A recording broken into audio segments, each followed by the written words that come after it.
कल्लू और बल्लू बहुत ही भूखे थे।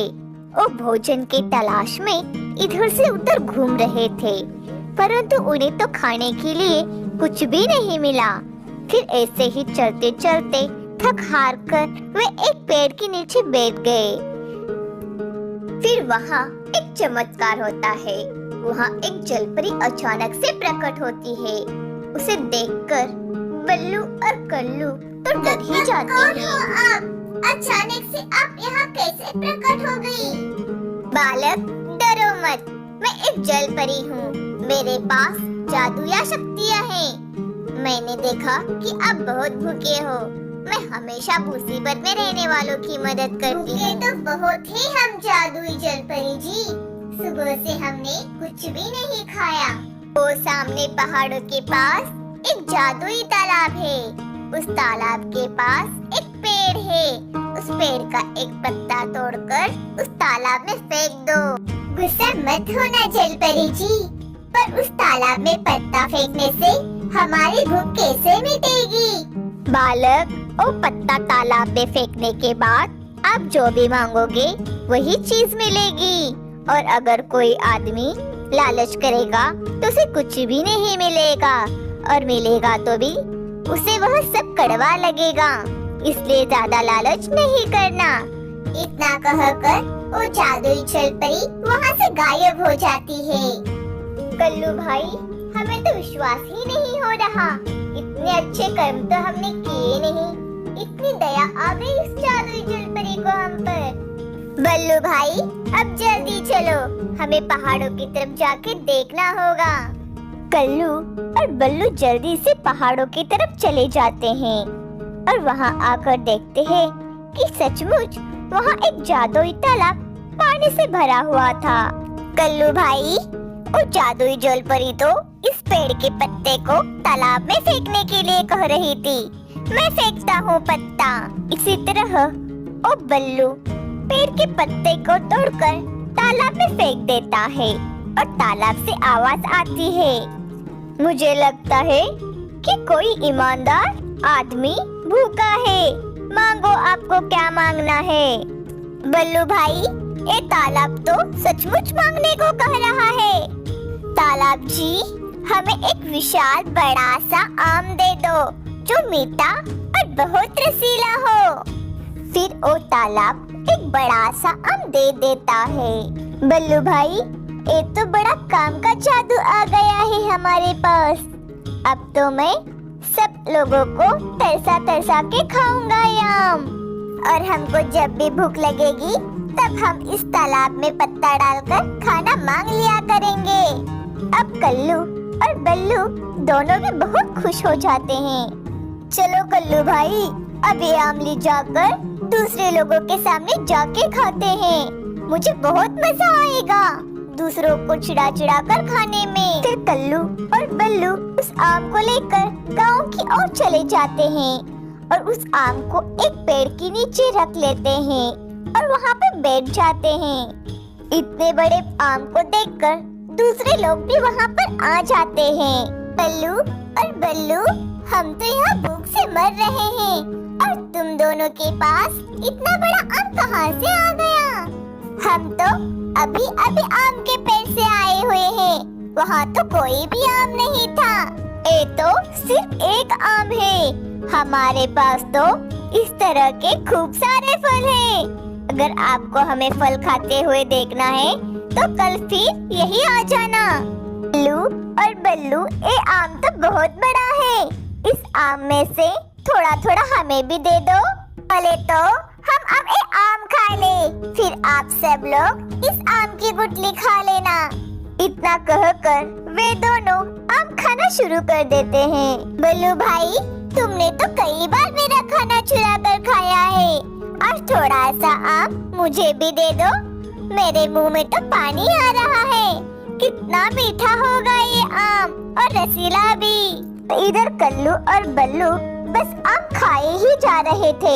फिर अभी सभी लोग अपने अपने घर को भूखे ही लौट जाते हैं। कल्लू भाई, मुझे तो बहुत अच्छा लग रहा था जब वो सब लोग मुझे आम खाते हुए देख रहे थे। अब तो हम रोज उन्हें दिखा दिखा कर ऐसे ही जादुई फल खाया करेंगे। अब इधर जंगल में रात हो जाती है और दीनू भी आज भूखा ही सोया हुआ था। आज तो मन्नू भी दीनू के घर ही सोया था। दीनू, दीनू मुझे पता है कि आप भूखे हो। उस लालची कल्लू और बल्लू को मैंने ही वो फल दिया था, परंतु वो कल्लू और बल्लू तो बहुत लालची निकले। उसने आप में से किसी को भी वो आम नहीं दिया। आप सब वहाँ पहाड़ों पर जाओ, वहाँ एक तालाब है। उस तालाब के पास एक पेड़ है। उस पेड़ से एक पत्ता तोड़कर फेंको, फिर उससे आप जो भी मांगोगे वो तालाब आपको देगा। मुझे तो वो आम खाना है। मुझे वो मीठा और रसीला आम खाना है। मुझे बहुत भूख लगी हुई है। दीनू, दीनू क्या हुआ? कौन सा आम खाना है तुम्हें? कल्लू और बल्लू का आम तो अब हमारे सपने में भी आने लगा है। दीनू अब जाग जाता है। मुन्ना भैया, मैंने आज एक सपना देखा। मैंने देखा कि पहाड़ों के पास एक बड़ा सा तालाब है। उसमें पास वाले पेड़ से पत्ता फेंकने पर हमें सब कुछ जो मांगेंगे वो मिलेगा। दीनू, तुम सो जाओ। तुम आम के बारे में सोचते सोचते सो रहे थे, इसलिए तुम्हें ऐसे सपने आ रहे हैं। परंतु मुन्ना भैया, मेरा दिल कह रहा है मेरा ये सपना सच है। ठीक है दीनू, हम कल सुबह होते ही पहाड़ों की तरफ जाएंगे। अगर तुम्हें ऐसा लगता है तो हम चले जाएंगे। ना कहकर फिर अब वो दोनों सो जाते हैं। दूसरे दिन सीधा दीनू और मुन्ना चिंकू के पास चले जाते हैं। चिंकू भैया, चलो आप हमारे साथ। हम सबको अब पहाड़ों की तरफ जाना है। दीनू, मुन्ना, पहाड़ों की तरफ जाकर क्या करना है हमें? चिंकू भैया, बस आप चलो हमारे साथ। मैं आपको वहाँ जाकर सब बता दूंगा। फिर ऐसे ही दीनू और मुन्ना चिंकू को लेकर पहाड़ों की तरफ चले जाते हैं और सब जाके उस तालाब के पास जा बैठते हैं। देखा मुन्ना भैया, मैं ना कहता था कि मेरा सपना जरूर सच होगा। दीनू और मुन्ना, मुझे तो भी कुछ बताओ, ये सब क्या हो रहा है? कौन सा सपना सच हुआ? चिंकू, बस तुम थोड़ा इंतजार करो। अब वो लोग उस पेड़ का एक पत्ता तोड़कर उस तालाब में फेंक देते हैं। पत्ता फेंकने से ही उस तालाब में से आवाज आने लगती है। कोई ईमानदार इंसान भूखा है, मुझे पता चला है। मांगो मुझसे, आपको क्या चाहिए? प्यारे से तालाब, हम सबको भूख लगी है। हमें खाने को कुछ मीठे मीठे आम दे दो। फिर वो तालाब उन लोगों को मीठे मीठे और रसीले आम दे देता है। उस आम को देखकर तो चीकू खुशी से पागल ही हो रहा था। अब मुझे समझ आया, तो वो ये सपना था। फिर वो सब वहाँ बैठकर आम खाने लगते हैं। तब तक वहाँ कल्लू और बल्लू खुशी खुशी आ जाते हैं। अरे, ये क्या? ये आम आपको कहाँ से मिला? दरअसल कल्लू भाई, आपने तो वो आम कल हमें नहीं दिया था, इसलिए ये आम हमें आज भगवान ने दिया है। अब ये तालाब हमें हर रोज कुछ न कुछ खाने को देगा। ओ, तो फिर आपको भी पता चल गया इस जादुई तालाब का राज। कल्लू, तुम जल्दी जल्दी से इस पेड़ के पत्ते को इस तालाब में फेंको। आज तो मुझे मीठे मीठे और रसीले अंगूर खाने हैं। फिर कल्लू उस पेड़ का पत्ता तोड़कर उस तालाब में फेंक देता है। फिर तालाब से आवाज आने लगती है। सच्चे और ईमानदार इंसान, क्या चाहिए आपको? आपको जो चाहिए वो मुझसे मांग लो, मैं आपको दे दूंगा। तालाब जी, ये कहाँ से सच्चे और ईमानदार हैं? ये तो एक नंबर के धोखेबाज हैं। चीकू की एक बात सुनकर तो कल्लू से रहा नहीं जाता।